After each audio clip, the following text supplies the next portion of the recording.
Hello, everybody. Welcome to the Critical Theory Workshop. Here we're here to launch João Romeiro Hermeto's book, The Paradox of Intellectual Property and Capitalism. I'm going to post a link to the book in the chat. And with us today, we have a number of speakers here to talk about João's book, including Vijay Prashad, Charles Prusik, and Daniel Allen. Unfortunately, Radhika Desai was unable to make it today. Before going to the book launch, I just want to mention a couple events coming up at the Critical Theory Workshop. So on August 31st, we're having the next installment in the philosophy series of Philosophers on the Left. And that's going to be Nietzsche and the Left, featuring Amric Monville and Matthew Sharp.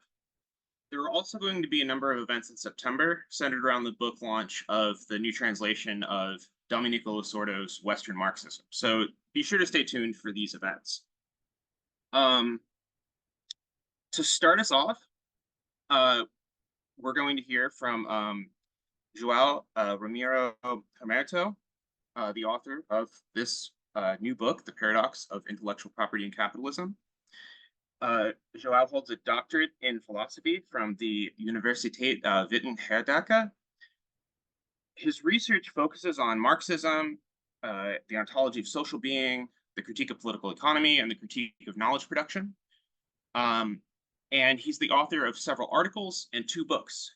The book that we are launching today, The Paradox of Intellectual Property and Capitalism, and also a book on Lukács's untranslated works, which is published in German under the title Ontologie des gesellschaftlichen Wandels, or the ontology of social change. And he also has two upcoming books that are expected to be published in 2025. So to start us off, let's hear from the author. Thank you very much, Colin. So I'd like to welcome everyone and say hello to Vijay Prashad, Charles Prusik, Daniel Allen. We'd also like to thank Gabriel Rockhill and the Critical Theory Workshop for hosting this event, and Colin Bodayle for moderating it. Because of time constraint, I would not be able to get into details about the content of the book. So I will simply provide an overview of some elements. Hopefully, through the comments of the other participants, we can get a little bit deeper, and afterwards maybe some Q&A, some extra comments. So in my book, I make the case that modern privatization of knowledge started in what is known today as Italy during the 15th century and was developed further in England through the subsequent centuries. In the 19th century, the Paris and Bern Conventions gave a significant impulse to this process. However, few countries became signatories, and many defenders of the sacredness of private property had no moral quarrels in constantly violating intellectual property rights. But with the neoliberal dawn, the religious myth of privatization gained tremendous momentum.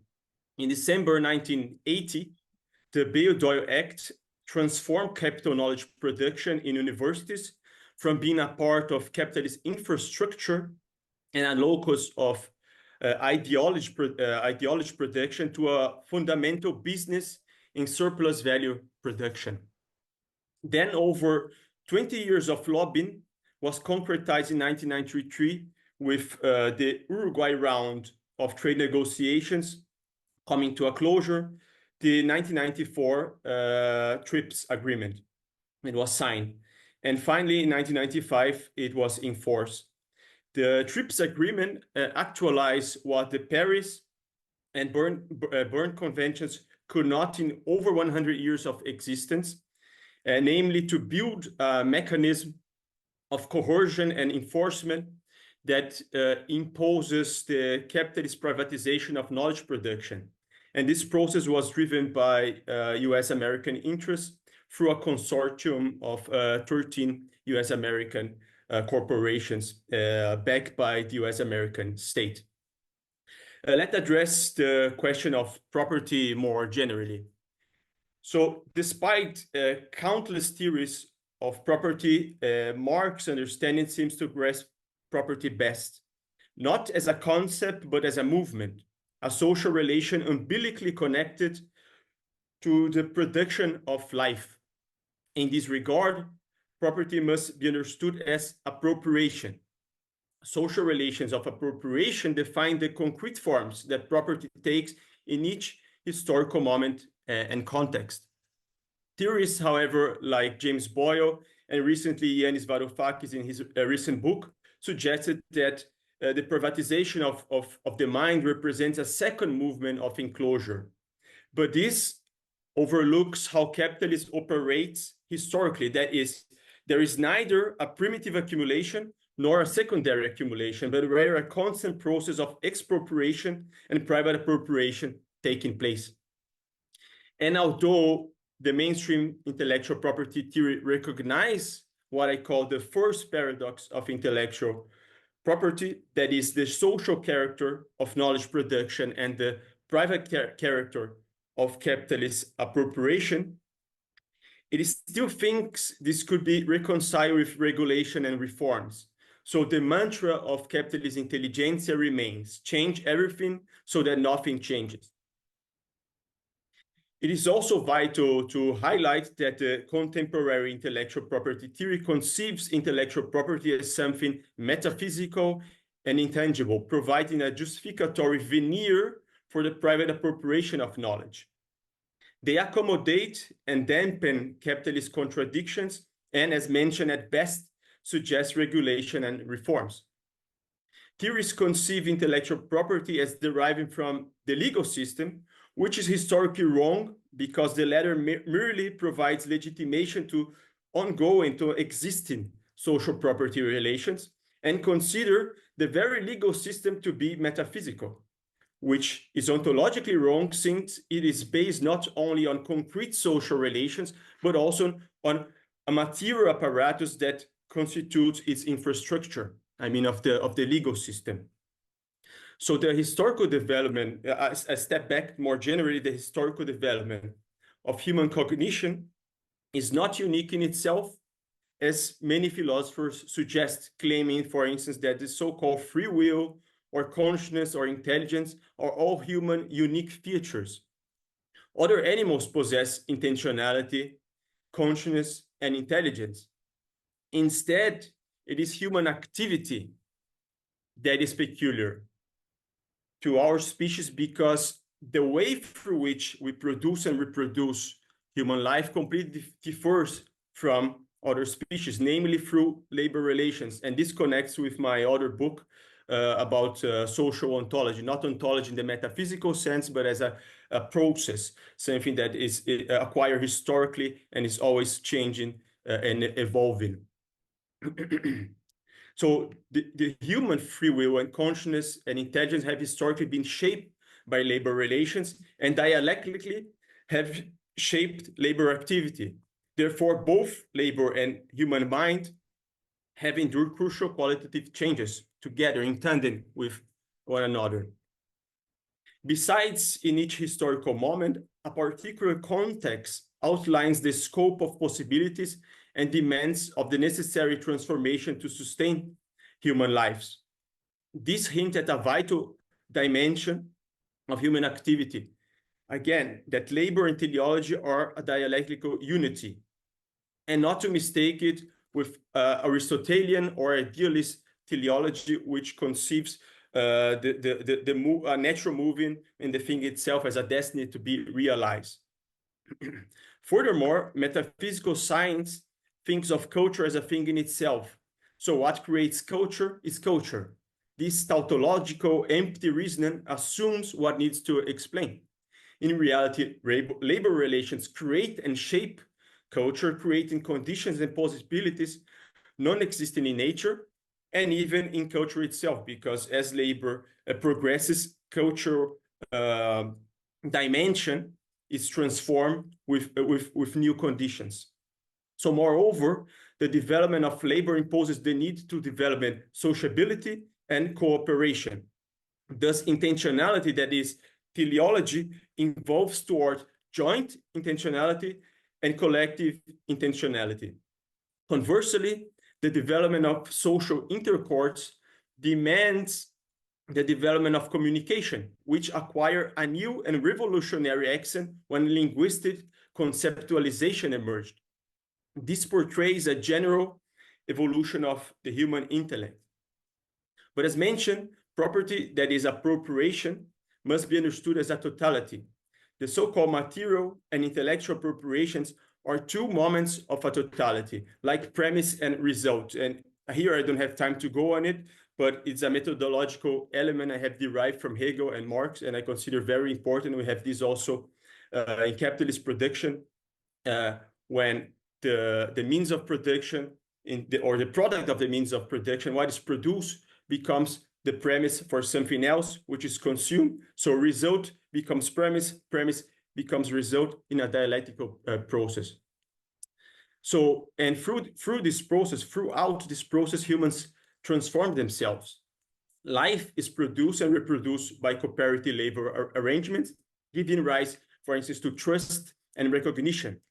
That is a value, but not in the sense of exchange value, but in a general sense. This general value appears thus as the social material form of regulation that enable such mediations between people, between labor. No one is going to choose to work with someone who's going to steal his work, who's going to put a knife in their backs, etc., etc. So trust becomes a fundamental element.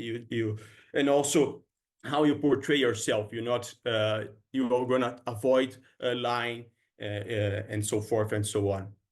So social relations, which are historically determined, end up governing human behavior and our also perception of time with the intensity of labor. We can think of labor before industrialization, which was really anchored in nature and the rhythm of nature, and with the social changes in production, the perception of time has changed as well. So one sees the dialectical character between economy, nature, time, and behavior. And the fact that capitalist science, that is the privatized knowledge, separates and isolates them into science of psychology, of economy, of politics, etc., shows how limited privatized knowledge is, how limited and simplistic and Manichaean this worldview is, how it avoids social historic complexities to treat everything under the paradigm of surplus value extraction and appropriation. Needless to say, this deeply impacts both subjective and objective realities, how we perceive the world and how we relate with one another. Economic developments are inseparable from developments of knowledge and vice versa. So as capitalism became dominant, it engulfed knowledge production. Sustaining power over knowledge production meant the need to control it. Therefore, private property was split into exclusive private property of the means of production on the one hand, and intellectual private property on the other.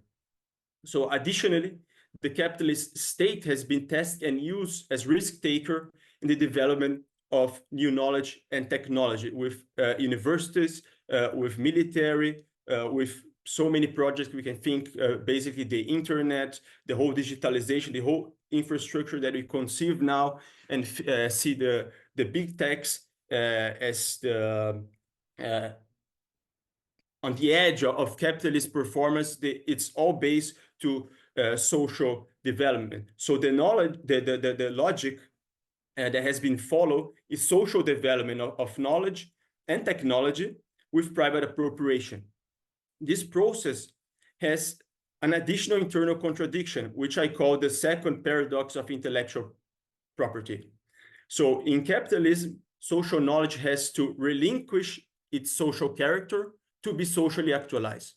So it reminds us that there was not I didn't derive this from labor relations in capitalism directly. It's just as a result, in the end, when we think about the worker, it has also to subject himself to capitalist relations in order to sustain its own life in a contradictory way. It's not only the contradiction of social production in a general form and the private appropriation. So also at the intellectual level, this occurs, but it was not a premise, it was a result of my research that I end up there. So the monopolistic capital holds immense power over social intellectual property relations. The ubiquitous character of the digital enlarges such risk. This is promoted by an apparatus of propaganda, marketing, advertising, and public relations. However, this mechanism of dominating the masses was already theorized in the 19th century. And during the two world wars, it was further enhanced. In the 20th century, this has culminated in a model of manufacturing consent created by capitalist corporations, marketing companies, media giants, and capitalist state. And the result was a tighter social control and behavioral shaping. But this logic was already ongoing before digitalization. So now it has become all the more pervasive, with both quantitative and qualitative leaps. Before Web 2.0, there was mostly an audience of consumers, but after the arrival of social media, consumers have become a mass of prosumers. So now all of us connected to the digital world are actively working for the big techs for free. And Varoufakis also has talked about this in his latest book. So regardless of whether one regards the exploitation from the political economy of media of a passive audience consumer or an active prosumer, both are modes of surplus value production decoupled from wage labor relation. Thus, under these conditions, an infinite rate of exploitation emerges because if there is exploitation, no salary, so the rate is infinite. It's also important to emphasize that the digital and its clouds are anything but abstract, intangible, or metaphysical. No. Instead, they consist of an immense infrastructure and consume enormous amounts of energy. And because the private capital has merged with the capitalist state, this apparatus has become the perfect infrastructure for private-public surveillance. So people are constantly being tracked and monitored, and behavior changes are being imposed in real time. So that's how I sum up the multiple elements of the book. Of course, I'm leaving a lot of parts behind because there are 65 subsections. The book, I couldn't go deep in any of those. Thank you.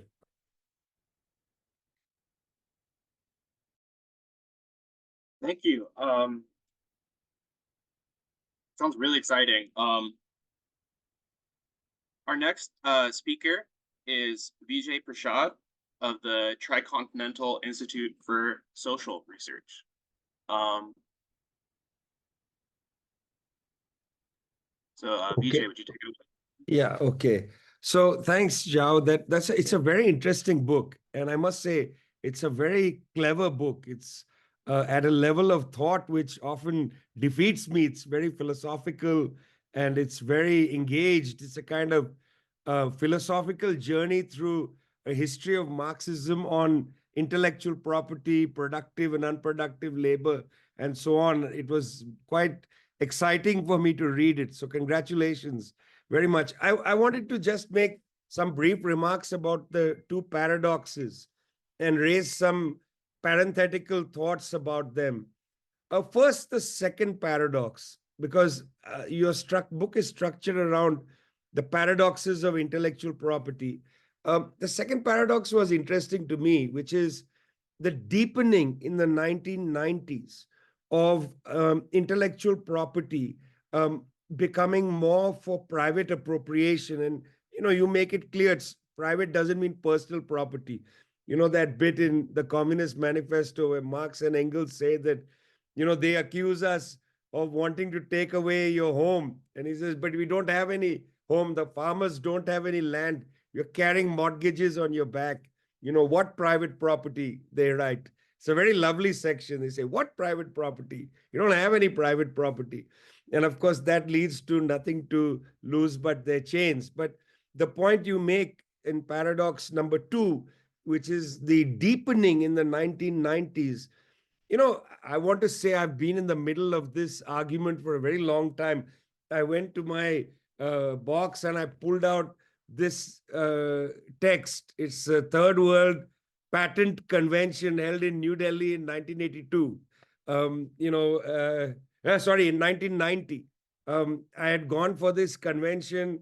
There was a big debate in India because, as you noted just now and in your book, in the Uruguay round, the last round of the GATT, the General Agreement on Trade and Tariffs, in fact, they quite sneakily changed the entire basis of intellectual property from effectively process patenting to product patenting. And that change, in a sense, is what your second paradox is, which is the deepen, the ever greater degree is the phrase you use, of the deepening of private appropriation, because what this meant is that it made reverse engineering illegal. And anybody in the world of technology understands that reverse engineering is how we learn things. I don't know how many of you had the same experience, but as a young boy, my father used to listen to a transistor radio, and luckily for me, it broke. And he was going to throw it away. So, I said, I want to take it. And I took it, and with whatever tools we had at home, including a knife, I opened the radio and I tried to learn, how does this thing work? What are these circuits? What is a resistor?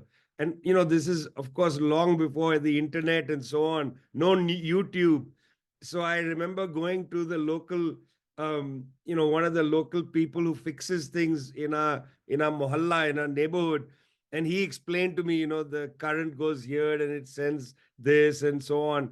And it was so interesting because that's a primitive form of reverse engineering. I was trying to learn how the radio works by opening up a radio. And then perhaps, maybe if I was a smarter person, I would have, and if I had a garage and if I had rich parents, I could have created a new radio system in my garage, and then you'd say, wow, just like Bill Gates. But of course, I lived in an apartment building. There was no garage. In fact, I shared the room with 2 other people. No room to be innovative. But I did try to reverse engineer. And in a sense, your second paradox is the deepening of this grip of private appropriation over innovation. In fact, stifles innovation. That's the point. It makes commodities now answerable to the rent paid for them.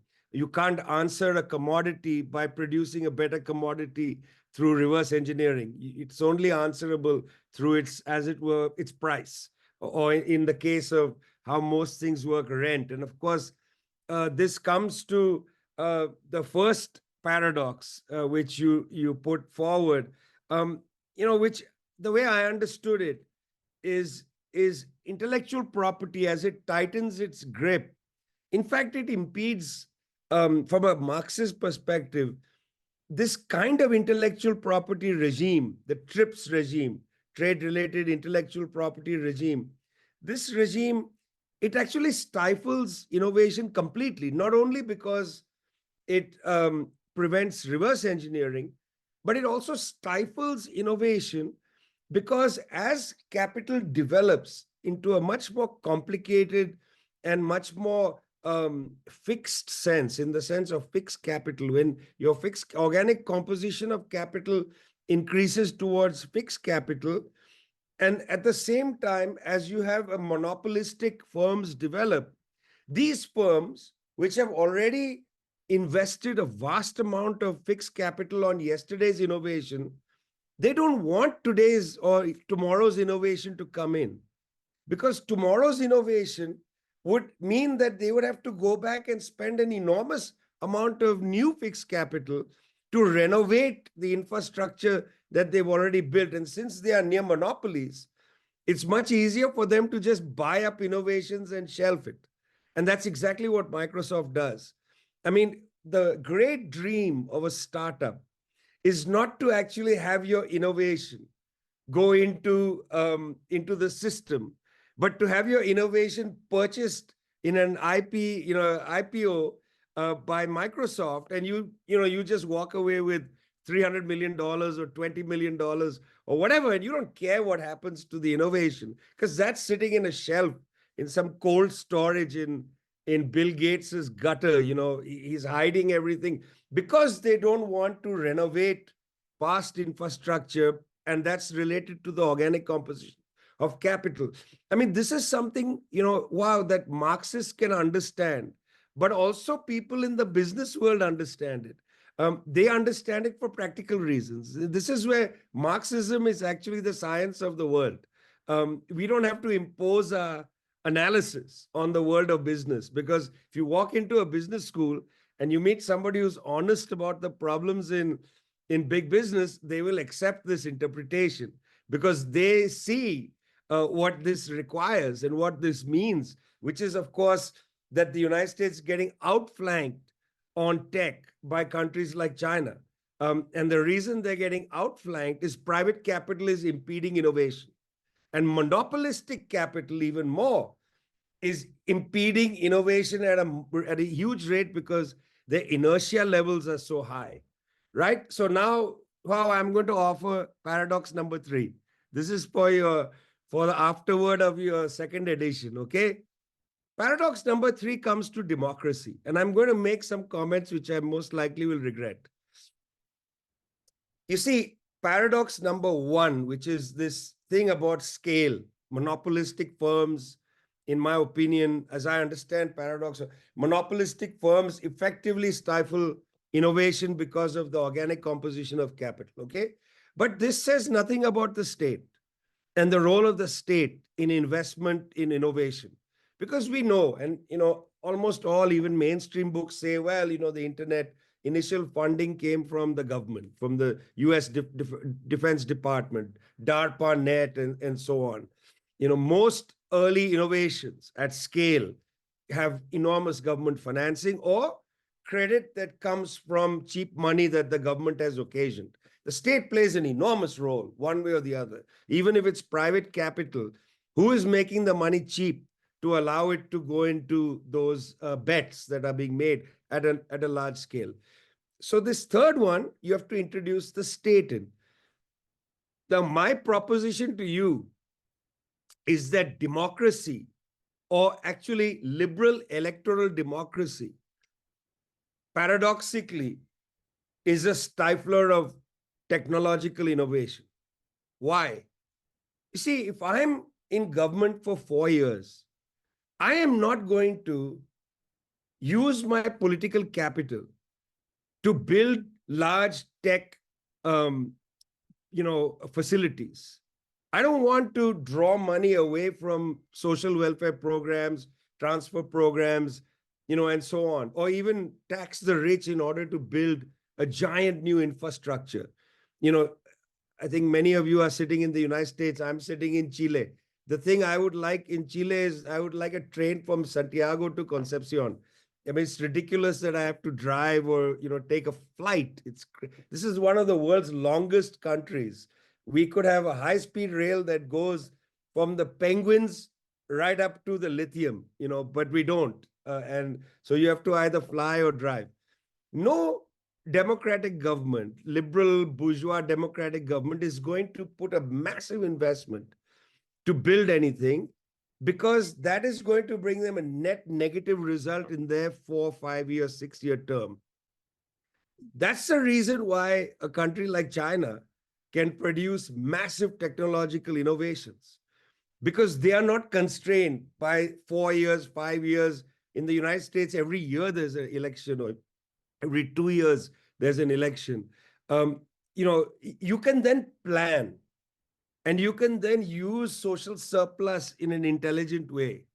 So the third paradox, just putting it to you, just for thinking, is in a sense, this sort of electoralism is a barrier to innovation at scale. Not innovation in terms of some kid designing a new radio, but at scale, building big things, building new tech tools for 1 billion people and so on, building, high-speed rail running at 600 kilometers an hour, where at the bend, instead of slowing down to turn, the whole train bends because it's on magnets. Incredible. I've seen the prototype in China. It's 600 kilometers an hour, 6 times the fastest train in the United States. And you can build it at scale because you don't have to worry about, narrow electoralism. You can build a different kind of legitimacy among the people by producing these kind of innovations, again, at scale. So that's the third paradox for you. It's a really interesting book, and I'm going to keep digging into it because this is an issue I think that Marxists should not shy away from, because the question of, I know that a lot of Marxists don't like to talk about productive forces. I often say that Marxists with the best technology in their homes are the most anti-productive forces. Marxists who suffer electricity crises like we do here are the most in favor of discussing productive forces, because we suffer lack of water, lack of electricity. If everything is covered for you, if you are in the realm of freedom, then productive forces sound like some sort of mechanical thing. But in the realm of necessity, the discussions around productive forces are crucial. So I would say that this debate around intellectual property, and I really hope that you'll write in the public domain and so on more, João, especially in Brazil. I would encourage you to have a debate about these issues. Brazil has deindustrialized scandalously over the last 2 decades, not only during Bolsonaro and Temer, but has scandalously deindustrialized. And the relationship between net fixed capital and intellectual property is extraordinarily high. It's a very high relationship between the two. We cannot debate and discuss net fixed capital without discussing the question of intellectual property and its private appropriation by monopolistic firms, stifling innovation and so on. So again, congratulations, and keep the debate going.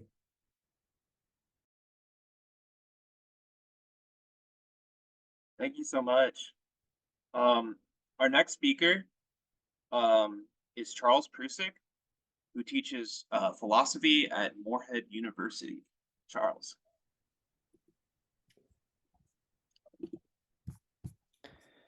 Hi, thank you. So first, I'd just like to congratulate Dr. Hermeto on the publication of an excellent, productive book. It seems to me the book is a welcome contribution to the discussion of intellectual property, its history, its logic, and its social ramifications.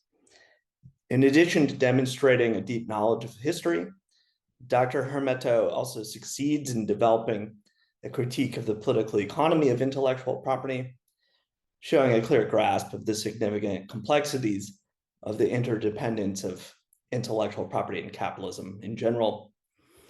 So I find myself agreeing that a Marxist framework is needed for grasping the role of intellectual property in the present. And I find the dialectical methodology particularly useful here. Rather than isolating intellectual property from a longer history of capitalist accumulation, or hypothesizing some independent phase of digital labor or immaterial labor, as many theorists have done, Dr. Hermeto rightly situates intellectual property within a concept of the capitalist totality. Developing an immanent critique of IP, moreover, he stresses, requires a dialectical mode of argumentation that can separate the phenomena of society, such as technology and scientific knowledge, from an underlying social essence. As a result of this frame, Dr. Hermeto proceeds to uncover the crucial role intellectual property has played in the exploitation of labor throughout the globe.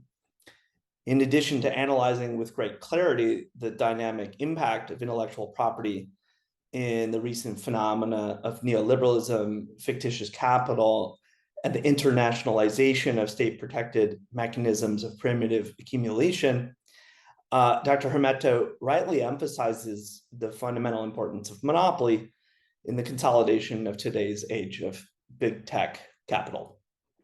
As he points out, today, 5 US companies own nearly all the data in the world. And this private ownership over socially produced knowledge was only possible through waves of primitive accumulation in the global South, as well as the protection of the private sector by the capitalist state.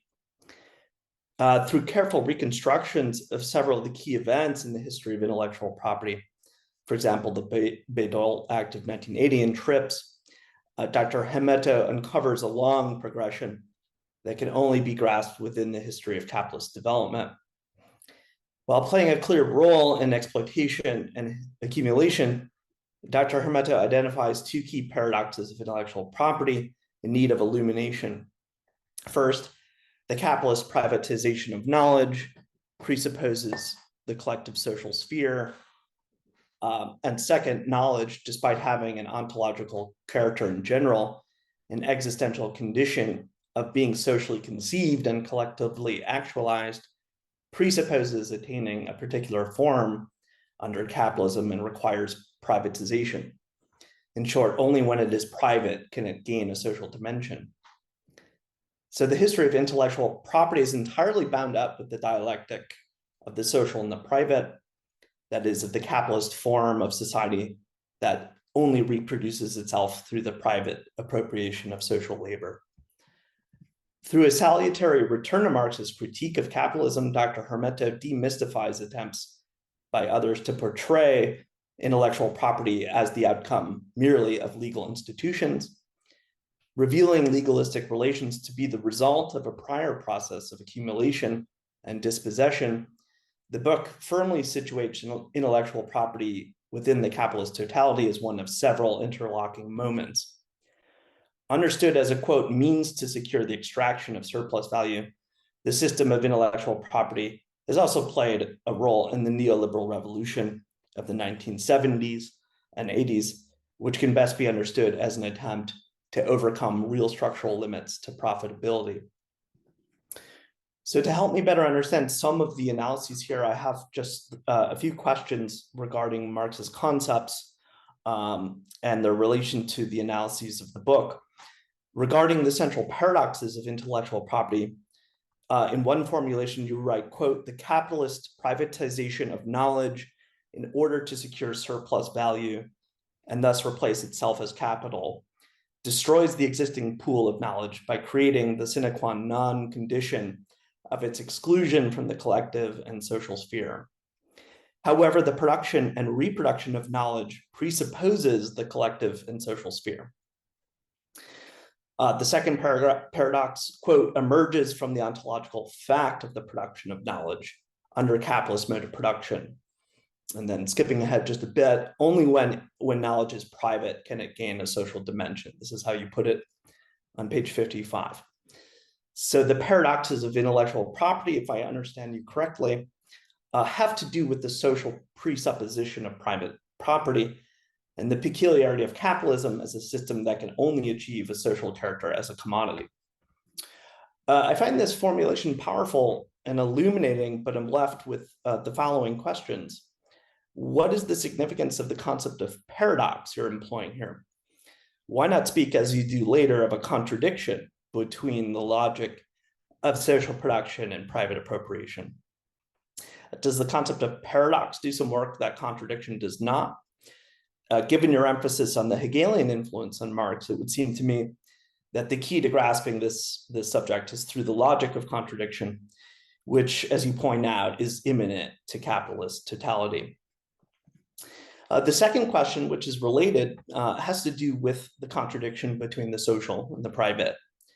Now, it seems to me that in Marx, the contradiction between the social and the private is not primarily a contradiction between the collective and the private appropriation of the social by property, but is rather an internal contradiction that belongs to the commodity form of labor itself. Recall that for Marx's mature critique of political economy, The peculiarity of labor is its dual-sided character, that is, as both abstract and concrete labor. Marx did not claim that the social character of collective labor is exploited through the private sphere of legally protected property relations and the market, but that the capitalist form of production requires that labor is simultaneously social and private.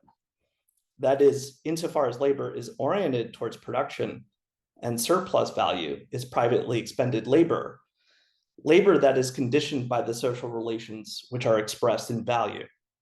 As Marx puts it in volume 3 of Capital, it is only in capitalism that labor also has a directly social dimension. So I bring the social and the private character of labor up only to point out a tendency I see throughout the book, which is to derive the alienated character of intellectual property from the market-mediated relations of private property, rather than to see intellectual property as an expression of the alienated form of labor. Recall that for Marx, as expressed in his critique of Proudhon, it's only through alienated labor that the worker produces the relation to labor as an external or alien form. Quote, private property is thus the product, the result, the necessary consequence of alienated labor, of the external relation of the worker to nature and to himself. That's from the Economic and Philosophic Manuscripts of 1844. So rather than being cause of the alienation, private property is the result or consequence of alienation. And I think sometimes you have it reversed. On the question of the importance of primitive accumulation for the development of intellectual property, I find myself agreeing with you in your presentation that primitive accumulation is not a singular event, such as the Enclosures Act, but is an ongoing process of dispossession that has to be reestablished to secure the class tied to labor. It seems to me that the analyses that connect the development and expansion of IP with the concept of primitive accumulation are among the most productive and clarifying in the book. And I think it's opened the door for further inquiry on this topic. I have only one clarifying question. Is the establishment of intellectual property essentially a process of primitive accumulation imposed by the state? Or is it akin to the concept of real subsumption, the process that submits human laboring activity and productive science to relative surplus value production? The two concepts, of course, are related, but there are differences in terms of their position within the unfolding of capitalist development. And finally, I just want to thank you for your analysis of the centrality of the state's role in protecting and building monopoly capital, as well as its key role in building the big tech era. Through careful reconstructions of the history of the state's funding of R&D, development of the internet through RAND and the Defense Department, as well as the state's protection of such tech giants as Apple, I think you succeed in demythologizing the entrepreneurial ideology of the neoliberal information age, which includes all related normative claims regarding the putative efficiency of the private sector. I encourage you to explore further the history of the privatization of modern science, specifically in the biotech sector, which is an industry that, as you indicate, not only relies on public support, but has also been exposed to a large extent as a financialized Ponzi scheme all its own. So thank you for your excellent work, and I look forward to future research on this important subject. Great. Thank you. Those are some great questions. Before moving to discussion, we have one last speaker, Daniel Allen. Daniel Allen teaches philosophy with me here over at Villanova. And we'll pass it over to him.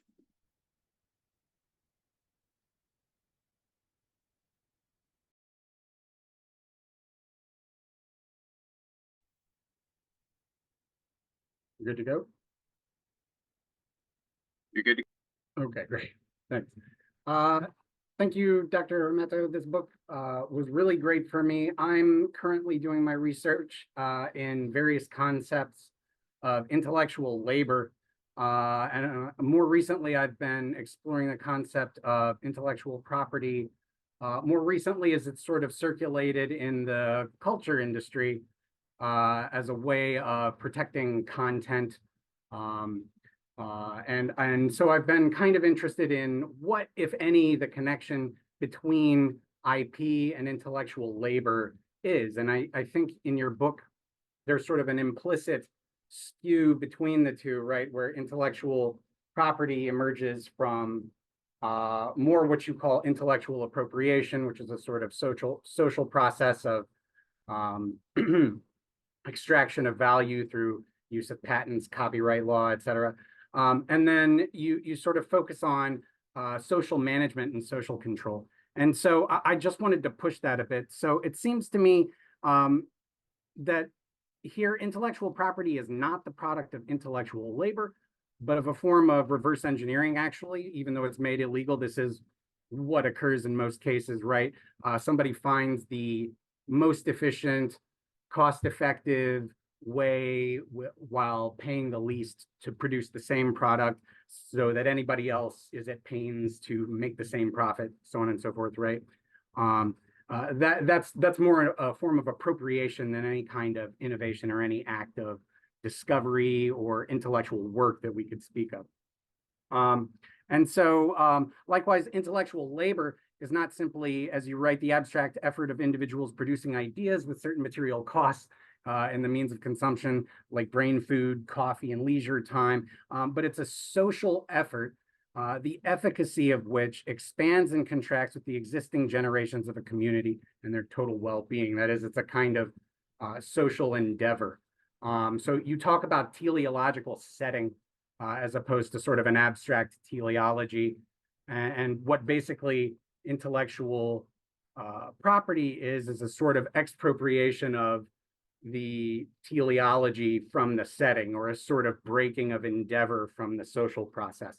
And this sort of, I think, is a very interesting situation, right? Where we have this idea that we have this expansion of the appropriation of surplus value through intellectual property, which at the same time is not the product of any real intellectual labor, but through what you describe as or what I would say you describe as the second paradox of intellectual labor, actually winnows down and devalues what intellectual labor can and actually does do, right?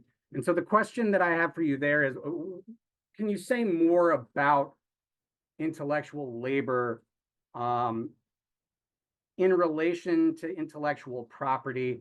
And this sort of goes to what was brought up about the connection of the development of intellectual property in relation to labor in general. And I'm thinking here of the division of labor. What is the division of labor concomitant to the development of intellectual property and intellectual property law, right? What becomes of what we tend to think of intellectual labor? What does it do? How does it work in this context?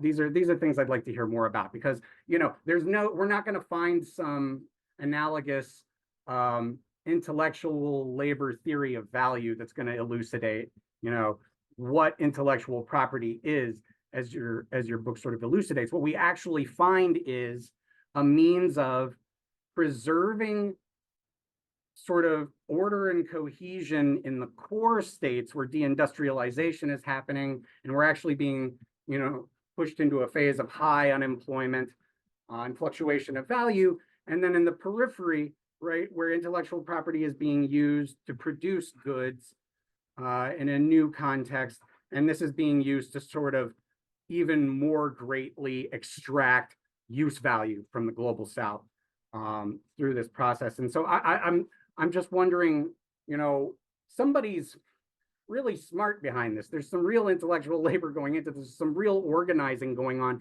and I think particularly in the core, right? And so it's key to me to say what actually becomes of intellectual labor in its separation from actual labor. How does it relate to labor? You know, one thinks of managers, you know, the usual culprits in accounts of the culture industry, you know, but I'm wondering, right, what also about the university, pharma, big tech, and these new developments in tech like cryptocurrency, NFTs, right, that all seem to capitalize on the notion of IP in new ways that actually,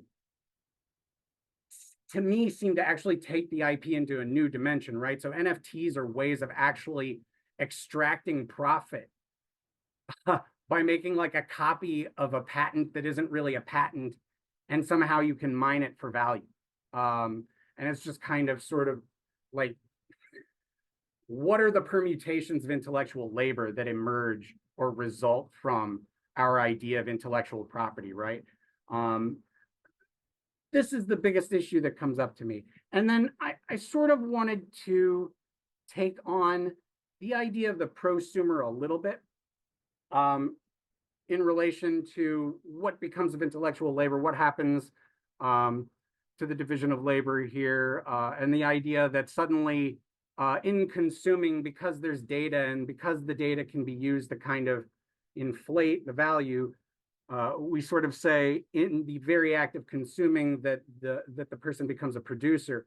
But as you say, there's a dialectical connection to the hardware, and the hardware manifests as high cost, high energy costs, and high costs in terms of overhead investment, investment in development cycles, and it involves the state, as Dr. Prashad brought up as well, in some respects too. And so I'm just sort of wondering, you know, are we seeing a real prosumption, or is it really what we're seeing is a kind of winnowing down of the value of intellectual labor through an overproduction of valueless intellectual property, right? To the point where it's just kind of waste.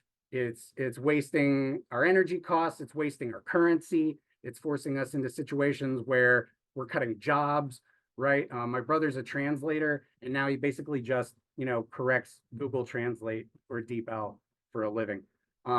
So these are the questions that sort of come up for me, and it just, I think what we actually get from a lot of IP, at least in the culture industry sector, is really just waste. I mean, right, somebody used AI to write a book about mushroom foraging and their families got sick. And sort of, you know, it's not producing valuable knowledge that people can use that enriches the social world. It's actually further separating us and making us less social. So these are the things that come to mind in relation to your book. I'm very interested in the idea that as well, you can't even elaborate the development of the commodity form from formal subsumption of labor under the commodity form to real subsumption without actually talking about the split between property and intellectual property, and to some extent the division between labor and intellectual labor. And I like your sort of focus on sort of deindustrialization as the moment where things really become crucial for understanding how IP is transforming society through property relations. So that's what I have. Thank you so much for a very thought-provoking book. Thank you, Daniel. Right, so those are some great questions. I'm now going to turn it back over to João to answer some of these. Yeah, thank you very much, everyone, for your inputs, your comments, and ideas. I think there's quite a lot, so I don't know if I'll be able to answer them all and answer them thoroughly, but I'll try to touch on some points. So I made some notes here to try to follow up. So I go in order. So Vijay, he talked, for instance, about he emphasized the second paradox, and I think a really interesting point to touch was the notion of the startup. The startup is not about thrive, is not about to become a competitor. Is the idea in itself is putting yourself out to be sold, to be or to be bought in the case. And in this sense, that's how it's going to be actualized, because you can think for instance, I can use the example of the book with Apple. And Apple, the iPhone, which everybody regards, it's this super summon of all technology and telephone, etc. But all the technologies there were invented not by Apple, was just bought bit by bit from scientists, from small companies, from the whole social tissue. So, and this perfectly expresses this idea. So, in this sense, yeah, I think you're completely right to think or to characterize the problem of the monopolist capital creating such a immense capacity of fixed capital. And then it becomes, of course, very, very hard to topple that, to try to update that would be hugely costly effort. So why not try to suppress in other ways, try to make other modes to maintain the monopoly power. Of course, one is the shell or what I call it, put in the drawer. You just create technology, put in the drawer. When the time comes, if anyone is there to compete with you, you just put out the drawer, and then you can present it and do dumping, etc. And an element of the book that I touch, we haven't talk about it, is the notion of the patents that became a legal mode of cartel. Before, cartels had to do everything in backdoors and hidden, and then with the patents at this at a higher level in the 20th century, it enabled them to separate markets, to cartelize the whole economy in a legal way. That was also quite interesting. Regarding the notion of the third paradox, of course, I have to think about that. But of course, the notion of liberal democracy always has a short-term view of winning votes. So yes, they cannot divest their expenditures for long-term investments, long-term achievement, because the competitor is gonna take the fruits of that investments and then say, oh, I did it. So it makes no sense. They just double down and everything that is short-term. So yeah, it becomes a barrier. Brazil, sorry if I'm gonna miss some of the points, but there are a lot of interesting points. But in regard of Brazil, I think something really interesting is that when Lula, which is conceived, the lefty, etc., took place in 2003, he won the election 2002. Brazil, the highest export good, as far as I know, was Embraer airplanes, which are really high quality airplanes.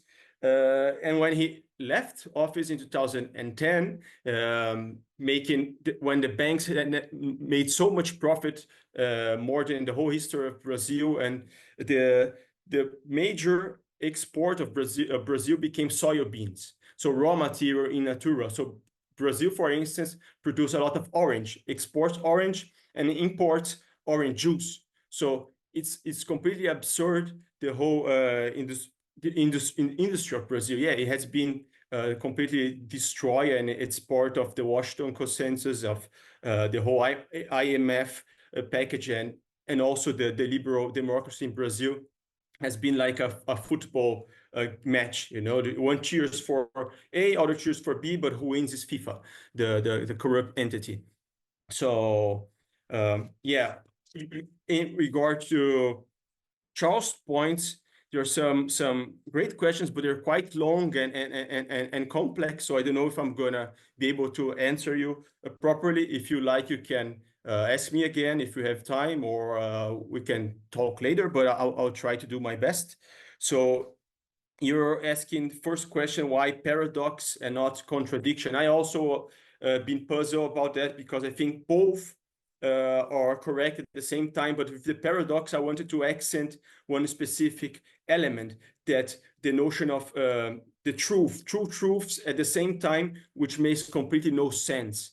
So you can think this sentence is a lie. So if the sentence is a lie, it must be true. But if it's true, then it must be a lie. And you're in this loop, eternal loop. You cannot get out of it. In the notion of contradiction, especially with Hegel and Marx and contradiction, there can be always the moment of synthesis, the Aufhebung. So one contradiction in the end, or both contradictions play out together and they be transformed to something else. But in this mode, we can see that we're doubled down for again, knowledge is a social product, but capital or the appropriation of the intellect needs to privately appropriate it, but then it destroys the very basis of that resource. It would be like a depleting land, the soil, when you're planting something, and for the next crop there is nothing.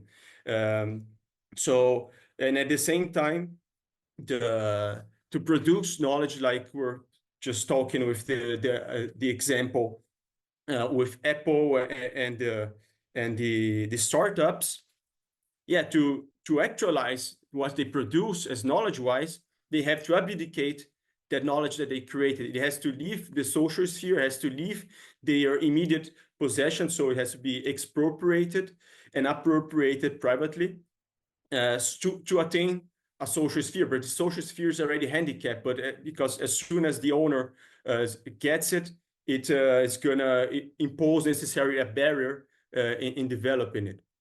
So I don't know if that answered the first question, but anyway, that was my attempt. The second, if I got it right, was regarding the alienated labor as a cause or result of private property. And the thing is, I don't like the term alienated. I like the term estrangement. Alienated, I think, is a term from the law that it's that to sell something you have to give up, you have to surrender, so you alienate. But the point is, with private property, if you're being expropriated, you're already in a relation of estrangement of the very means of production. So you see, there is a dialectical simultaneous, how you say, at the same time it happens, because at the moment you don't own the means of production, the relationship that you have towards that mean of production is going to be estranged, or in how people call it, alienated.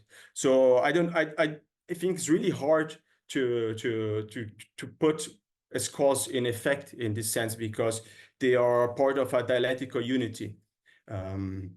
And the last one was, the third question was about primitive accumulation of intellectual property, the state or the real subsumption. And that I think we can look historically the change that took place, because if you look, for instance, at the beginning of intellectual property, when it was not even a right, patents or privileges, for instance, in England, or the system, there are two systems in England. One of patents, other was a proto-copyright, was not even copyright. But the proto-copyright was privately conceived by some social relations outside of the state. And the state imposed its own system as patents, as like a competitor system. But we're in a phase at that moment that knowledge has already been part of capital accumulation at factories to develop science, etc. But at the level of knowledge production, when you think about, for instance, universities making breakthroughs, it was not that strong. Of course, there was already, Marx himself said, the whole knowledge was already subsumed under capitalist mode of production. But then when we go to the 20th century, we have a transformation, especially with the Second and First World War, of the role of the state, and then telling what has to be produced, etc., so forth and so on. And then after the Second World War, we can the state and the capital apparatus or the capitalist system, they had converged. Of course, we can think about the imperialist notion of Lenin, and they're already as monopoly, and the state had become imperialist, had already converged. But as the United States came out of the Second World War with industry really developed, with no big competitions, because Europe was decimated, Soviet Union was decimated, Japan was decimated, the third world countries, they had nothing to offer at that level. Then they continued this relationship, and then that was the moment when computers and the, let's say, a proto-internet, all these things started being produced. But there was an involvement between private capital and the state in unison. I don't know if you know that, but for instance, the atomic bomb, one of the producers was General Electric. So GE. So, you buy your freezer, refrigerator, washing machine from them, and they are producing at the same time atomic bombs. But there's not that a company has atomic bomb and sell in a shelf in a supermarket. It's for the military, which is already embedded with the state. So it's also a really difficult point to make because of this conversion. But if we look at TRIPS agreement, trade related aspects of intellectual property rights, then we can see that the whole negotiations were fostered by a consortium of capitalist corporations, but it was being done by the state. So we have the state operating, but the real subsumption taking place. So there are two elements of a unity, but it's not that the state could run by itself, or we can think in a counter example as China right now, or for decades, which has in big companies a golden share, or it has the state companies that are producing in the edge, or has companies like Huawei, which is sort of a cooperative, or I don't know how you call it officially, but the workers own it, and they work in tandem with the state. They cannot just do what they want and then lobby the state to support them. Is the other way around. So within the so-called liberal democracies, the state is subordinated. It plays a role, but it's already subsumed. The state itself is already subsumed to under capitalist mode of production. So if I come to Daniel's questions,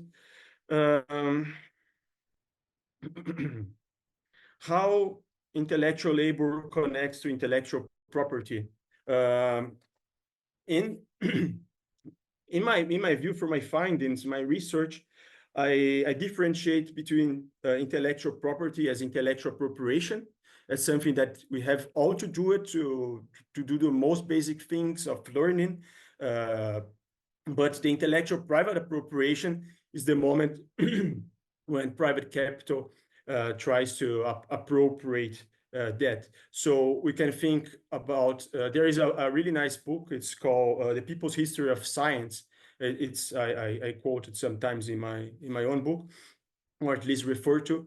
It shows how the normal people, everyday people, anonymous people, they produce crucial developments in knowledge production.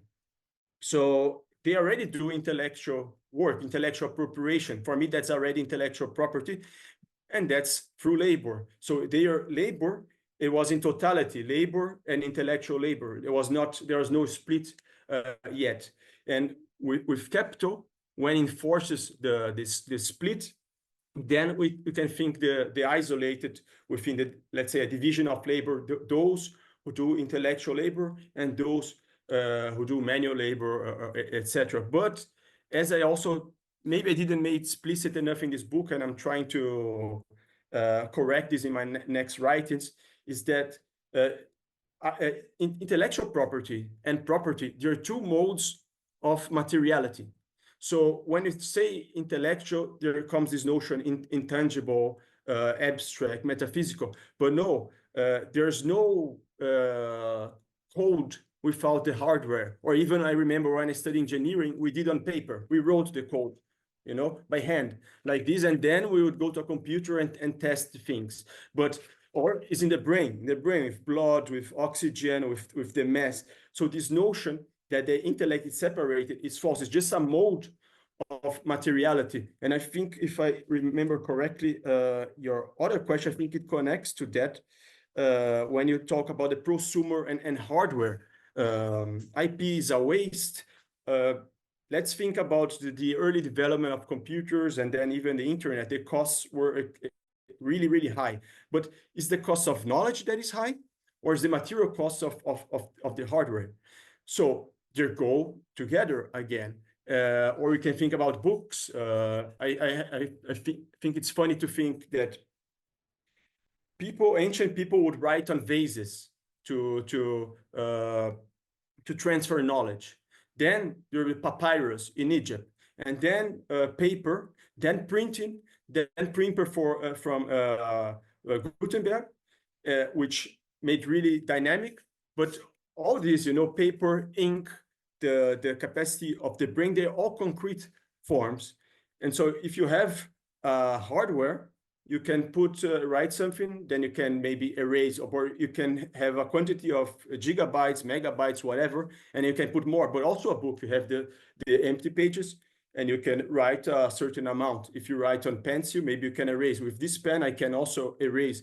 But the point is, there are different modes of materiality. So my book would say, oh, this is intellectual property.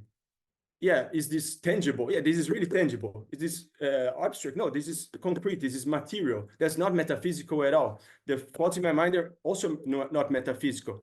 It's just the mode of how I'm going to express it in paper, in hardware, like here, the computer, etc., etc. And the social relations go with that together. So with the development of the last decades, we saw that the destruction of value, and value not use value in sense of exchange value. Exchange value was destroyed at the knowledge production. So when the hardware became cheap, so when everybody could, I don't even know where my phone is, but that's a tablet. So this is quite small also. So when you could carry this around, now I can carry so many more books than, you know, here there are 10,000 books or more. Here is one book. There are two different modes of materiality. But so that's why it has to be controlled. But because if now everybody has access to, like Vijay was saying, make a radio, to have access to how to do things, to do reverse engineering, then the structure of power is really hindered. So how are you gonna have power over people if they can plant their own food? So you have the Monsanto and Bayer and this company in India. They had incredible backlashes of thousands of people dying. They lost their livelihoods because they had to use, you know, the seeds that were really expensive, with the fertilizers. They're also expensive, and they got trapped in the system, and many of them took their lives because the humiliation and the lack of perspective. So that's completely material. But if you have a land and you have the culture of seed transferring, for instance, seeds transfer, that's a culture, but it's not an abstract thing. In the mind of people, there is the seed, really concrete. So if you understand what I'm going, so the notion of the hardware, it's umbilically connected to the notion of the software or knowledge. And the prosumer in this instance, as soon as the computer is on, activated, Microsoft, Apple, you're using Google, you're being a prosumer regardless of whether you want or not. Your data are being transferred, they're being stored, are being processed, also by machines, also concretely using concrete energy. So they all connect and relate, but there is this huge problem to conceive as metaphysical, as abstract, as non-dialectical. We have to understand them as modes of materiality that express themselves in one way or another. Could be a radio, could be a bicycle. You can see a bicycle and see, oh, I can learn from this bicycle and do it again. But you can have maybe a manual, an engineering sketch blueprint, how to build a bicycle. it doesn't matter. The knowledge that you can extract from both, but there are two modes of materiality. So I hope that answers, at least in general, the questions. Thank you.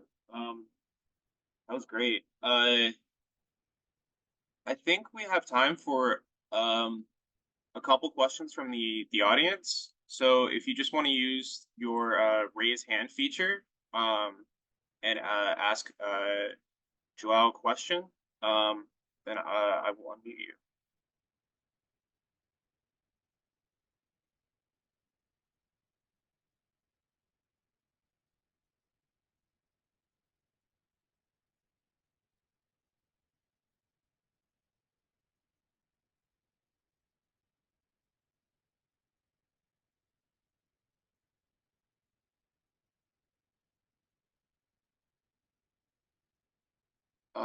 What people are thinking of questions, I'll go ahead and ask one.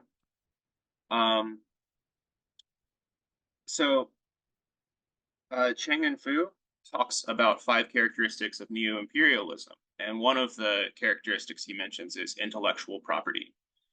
So how would you see this framework of intellectual property fitting into the current stage of neo-imperialism, if you accept this characterization, or just imperialism generally, insofar as controlling the spread of technology can be used to affect the development rates of people without access to certain information?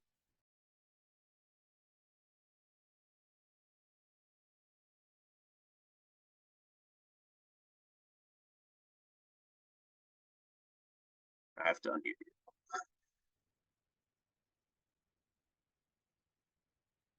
Okay. Okay, thank you, Colin. So in my book, I touch on this notion, at least when I talk also about finance, because finance, I remember when I used to work as a credit derivative risk manager, we used to have a lot of different systems operating to infra banking systems, but also internal systems, but they're all copyrighted. They're all protected. So it's not that you can just share or use with other people. The information also a privilege. So the whole finance system is protected by these instruments, let's say, intellectual property rights. So when, for instance, with the conflict between NATO, Ukraine, Russia, the West sanctioned Russia and tried to remove it from the capacity of using financial means, it's also based on intellectual property rights. So they are intrinsically used in this fashion. Another weapon we can think with China and the whole sanctions imposed, for instance, as soon as Huawei became a giant, bigger than Apple, bigger than Samsung, came, I think was by Trump still, was still in office, if I remember correctly, but they attacked Huawei really intensely, and it couldn't have access to a lot of different. My phone is a Huawei. That I know I don't have access to Google Play, to Google Maps, to anything from Google, and I live in Italy, so But because my phone is a Huawei, I'm limited in using these features. But because it's monopolized by Google and Apple with Google Store, Apple Play, or is the opposite way around? Maybe I don't really know. But anyway, the whole app's infrastructure is monopolized by these companies. Then they can use in tandem with the capitalist government as weapons to prevent others from developing, prevent others from growing. So they use, for instance, the excuses, Chinese televisions spying on you.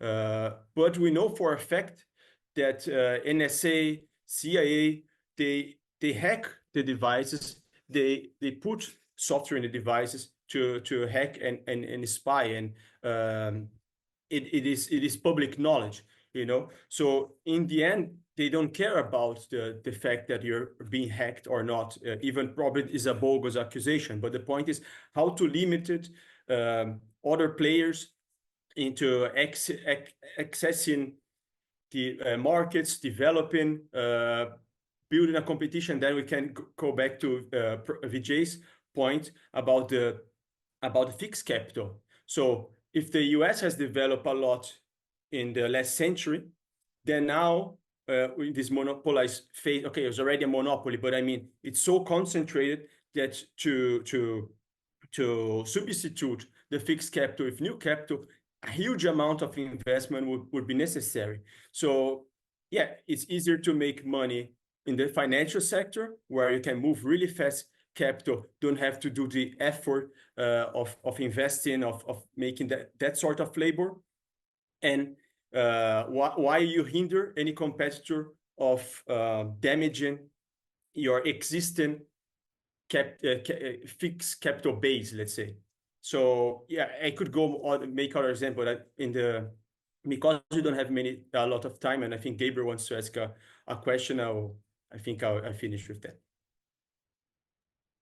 Gabriel, go ahead. Yeah, great. Thank you so much, João, and to all the other speakers. It's been a very fruitful discussion. My question was about the relationship between the superstructure and the infrastructure and how it plays itself out in your work. I'll admit I've read parts of the book. I haven't read the book in full, so excuse any ignorance on my part. I think that often some Marxist discussions around infrastructure and superstructure, unfortunately, at least within the Western tradition, get hijacked by this idea that there's some fixed thing called the base that is, uniquely distinct from the superstructure, and they're basically approached in a kind of non-dialectical, metaphysical sense. But if we think of them as a kind of useful heuristic that Marx introduced as a metaphor that doesn't capture all of the complexities of how they relate, and we understand them as dialectically enmeshed in various ways, my question is the following. If intellectual property has to do principally with the superstructure in the sense of the political legal system of regulating production and circulation, for that matter, as well as to some extent the level of social consciousness, meaning that we affiliate particular intellectual products in a specific way due to the ways in which they've been institutionalized, with authors' rights, with copyright, and all of these other things. And does that then mean that the capitalist superstructure institutionalizes to some extent in its political legal system and in other institutions a relationship in which production is social, but profits are privatized? And in doing that, does it reveal how the capitalist system, and this echoes some of the things that Vijay was saying earlier, actually holds back the productive forces? Because if you have a superstructure that is based on intellectual property rights and the privatization of those profits, then what that means is that you have a political legal mechanism that is actually an impediment to the full development of the productive forces. And you can see that through contemporary technology, other examples one could point to, but technology is probably the first and foremost. And so in that regard is part of the contradiction that you're pointing to, a kind of contradiction between the potential powers of a socioeconomic system and the ideological or superstructural impediments to fully developing that. Hence, it would be implicit in your argument that to unleash the full power of the productive forces, you'd have to change the political legal superstructure, meaning that you'd have to introduce something like a socialization of knowledge or a socialization of intellectual production across the board. And so the twin question, I guess, is about how you understand the dialectics of infrastructure and superstructure, and then whether or not implicit in that is if you really want to fully develop the productive forces, you have to break that bourgeois state mechanism that maintains the intellectual property regime that's a hindrance on full development. Also echoing, for that matter, some of Vijay's references to the awesome technological developments in contemporary China. So I'm curious your thoughts on all of that. Thank you, Gabriel. Regarding superstructure, infrastructure, there is indeed a lot of fetishism in which they become these metaphysical categories, really rigid. But I think we have to see as the, like I was saying, dialectic in the sense of premise and result. So the notion of infrastructure as economic basis, it's a mature basis in the sense that, okay, for something to exist, there has to be something, or for instance, life, it has to be produced. Knowledge has also to be produced. So they are completely connected. You cannot dissociate the question of superstructure from infrastructure. I wouldn't do that. I don't think in my book I did that. If I made that impression, I think then I would do a mea culpa. But the point is, yes, there is this legal system, but like I was saying, the legal system came a posteriori, came as these relations were already playing out. And relations at which level? At the economic level, at the level of labor, the level of the infrastructure. Of course, it's with the infrastructure or the social relations of production developing, a certain consciousness arises. It goes also hand in glove. We cannot separate with the material conditions. But of course, if we then put on top of that a legal apparatus, a mediatic apparatus telling what is right and wrong, universities saying, oh, intellectual property helps foster development and technology, and etc.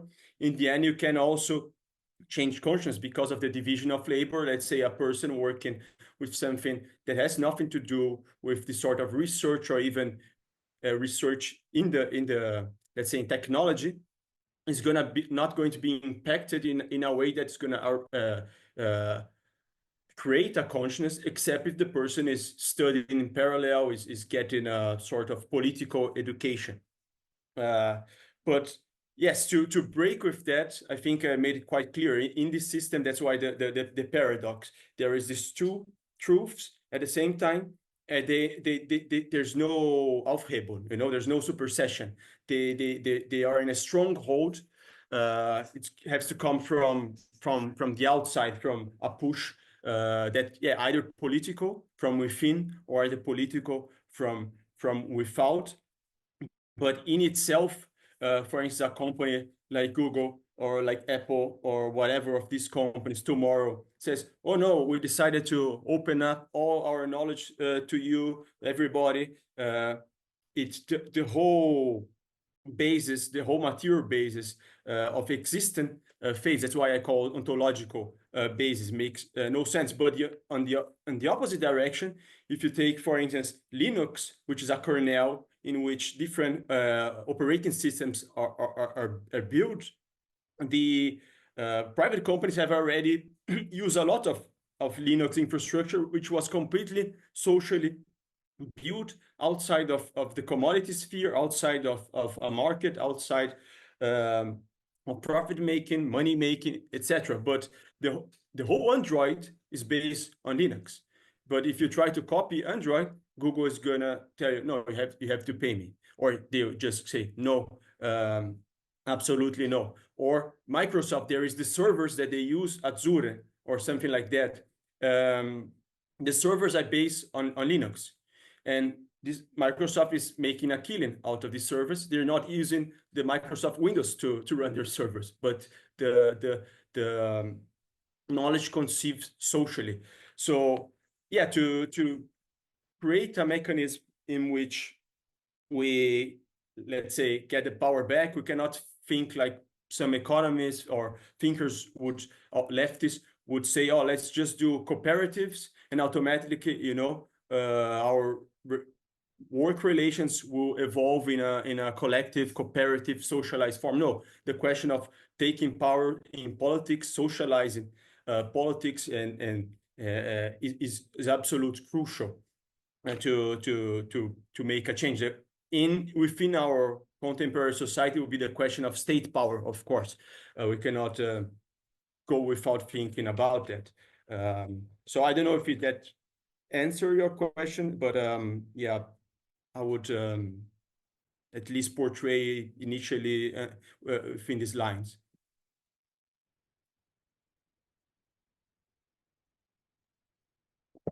Do you want to maybe comment, Gabriel, an additional point, or did I answer it?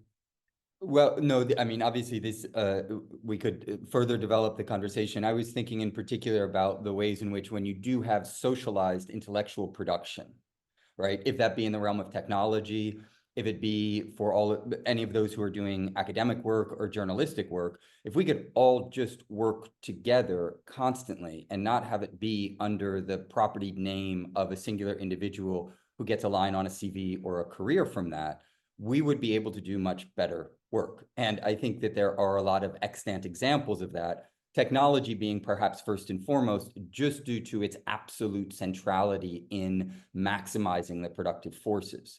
And so I was just interested in juxtaposing as well the kind of intellectual property regime under capital to intellectual property as it has been articulated within socialist societies that, of course, need to deal with the fact that the extant capitalist world is dominant, but nonetheless attempt to cultivate a much more collective mode of production intellectually, and how much more powerful that is. You know, putting it simplistically, it's a lot of minds are better than one.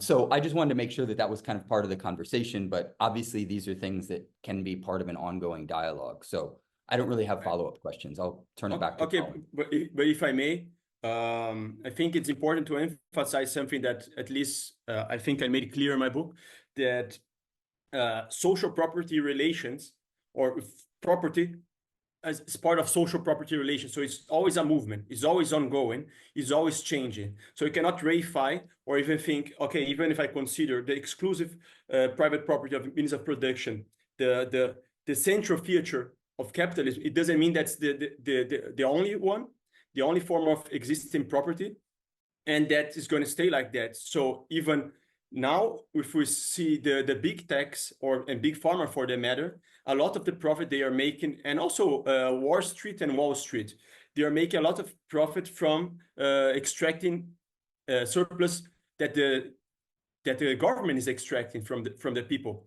So actually, it's not about economic imperatives. It's not about the private property. It's about how the state can extract surplus and then transfer further. So I would say that within the US, we're already in a hybrid mode of property. Of course, there are simultaneously knowledge production and other organizations that are going to be based on socialized knowledge production, even production in itself. But the conundrum is because, why we have to live under capitalist mode of production, there will have to be a point of contact with this mode of production in order to sustain these relations. For instance, let's say here now we're an organization producing knowledge together, great. But everybody tomorrow has to pay their rents, has to buy their foods, the material, etc., and that requires money. So, or either outside of this relationship, there will be a relationship of subordination still under the capitalist mode of production, or the whole group is going to say, no, now we are a cooperative, and we're going to sell what we do, for instance, in the market. So, of course, it's not eternal, but I mean, while this political apparatus is hegemonic, then it's like that. But for instance, in China, things are changing because the political apparatus is different. But I don't know, Vijay, do you have a point? Because I saw your reaction. It's muted. Yeah, I mean, I have great mixed feelings about this because I think that on the left, the antidote can tend also to romanticism. Because, I mean, we have to really theorize incentive. And what the new intellectual property, the IP regime has done is it is in fact used the stick, and it's very cleverly parceled knowledge, for development. So, for instance, earlier Charles had talked about biotech. If you're a biotech firm in Switzerland and you have 4 research groups that are all extremely expensive to run, if you're Pfizer and you have 4 research groups working on a drug, one of the research groups runs into a problem in the research. They don't continue, they stop. They take that conundrum, that problem, and they go to Bangalore, where they will hire, under enormous proprietary restrictions, 6 research groups to spend time at fraction of the cost to try to break through. They just work on a tiny part of a broad problem. They have Fordized biochemical research to a level which is really hard to imagine. So incentive and control is basically starvation at that level. Our antidote, Gabriel, is often, when we work together, we do better. But why? What is the incentive? And here the experience of 1970s USSR is very instructive. Incentives are necessary. How do we create incentives? Because people can be in research groups. We have all been in group work at some point in our life, and there are always free riders that just come for the ride. They are benefiting regardless of doing any work. How do you create incentives? And I think here, especially around questions of intellectual property, why do we publish books with our names on it, João? I mean, if you're such a big advocate of collective knowledge, why didn't you just put the book out there without your name on it? But you want the incentive. You need the incentive for your job, for your dignity, your sense of self, and so on. I think it's really important for us to spend some time, not now, but at some point, theorizing incentives in a socialist direction. The Soviets tried to do it in a way that Walmart and so on does. You walk into an American shop and they have a sign, Employee of the Week.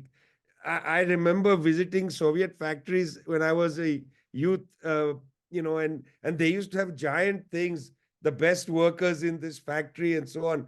That's hardly an incentive. You're praised by your colleagues. Well done. That sounds like a US, department. We have a cocktail party for you, Gabriel. You just published a new book. Well done. Handshake, you get an extra $50 at the end of the year in some sort of bonus. I mean, is that the incentive structure? In certain professions, self-direction is important, especially in intellectual professions. We get our dignity from these kind of interactions.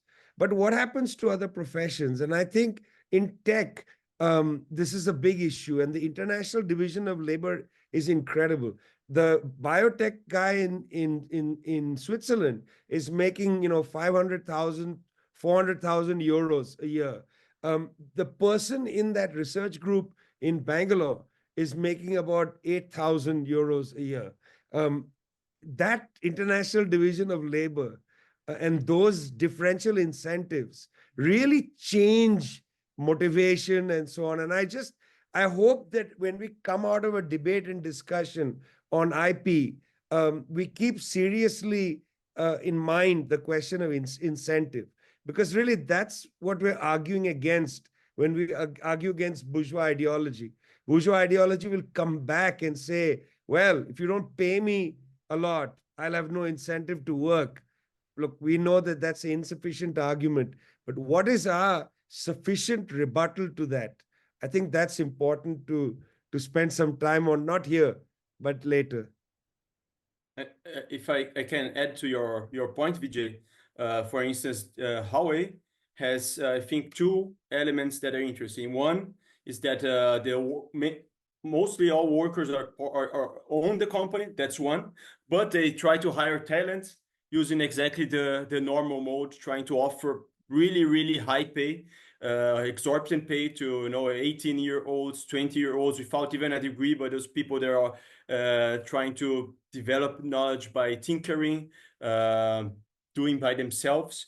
So in the sense and if you look what they have accomplished, I think they have a mixed format that has become successful under that environment and that condition. And in this regard, I think, yeah, the question cannot be never be put so generally. Now you have to go to each context and see. For instance, for us here, yes, this is an incentive, but for a lot of people, you see here could be 1,000 people participate at the same time. For them, it's not incentive enough just to maybe get a little bit deeper on these problems and these questions on these matters. For them, if you say no, okay, pay you $10,000, they will participate, of course. Not Bill Gates won't. For him, $10,000 is nothing. But I mean, yes, the question is important. But for maybe we can learn from each context and then try to think about it. But yeah, I think it's a great point to reflect upon.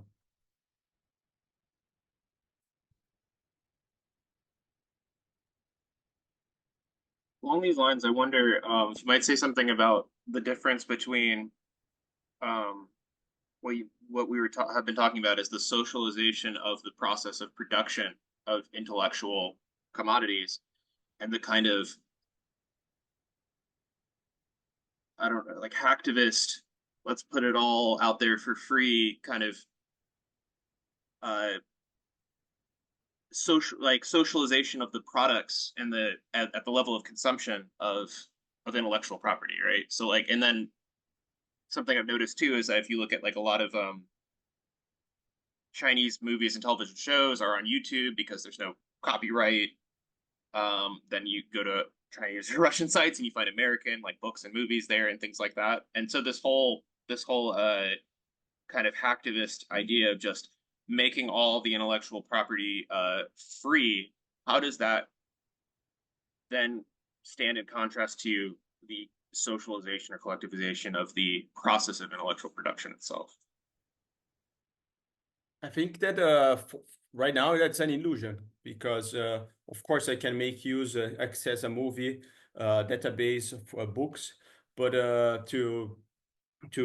for instance, a hacker that makes something available, he cannot. Is outside of that sphere. You know, that's the second paradox that I was saying. You know, why do I publish? Why do I publish my name? Because if I publish in a website this whole book, even anonymous or if my name or a pseudonym, it doesn't matter. But the point is, no one is going to read.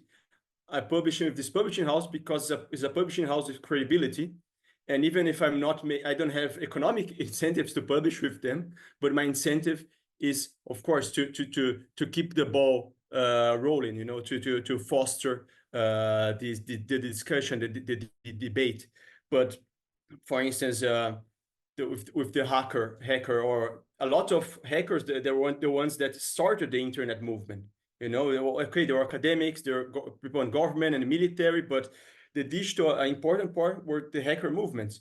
And what happened? Bill Gates pushed everybody aside because with the logic of commoditization, the logic that is the main logic of the main force, he could thrive, or others couldn't. It would require a logic outside of the one that we know. It's like Huawei. What Huawei doesn't contract, hire talent and saying, come, then afterwards you'll be the inventor and you work for a great company, and that should be enough. You know, you're going to be helping a country to development. So this intrinsic rewards.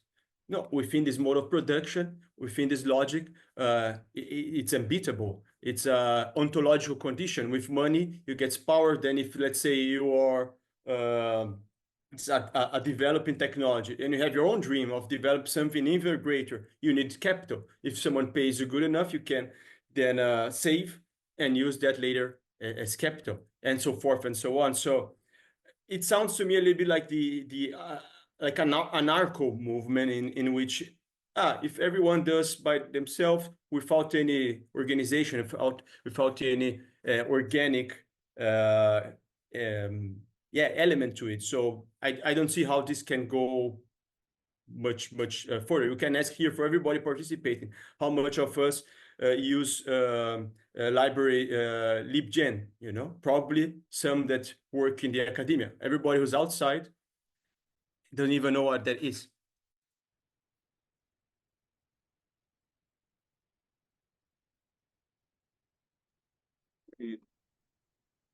Well, I think we will wrap up the discussion there.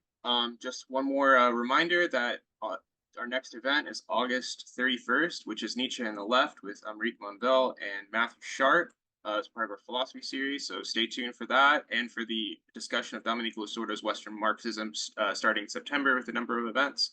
But thank you everyone for coming. Thank you to the speakers. This was a great discussion, and go check out Joel's book.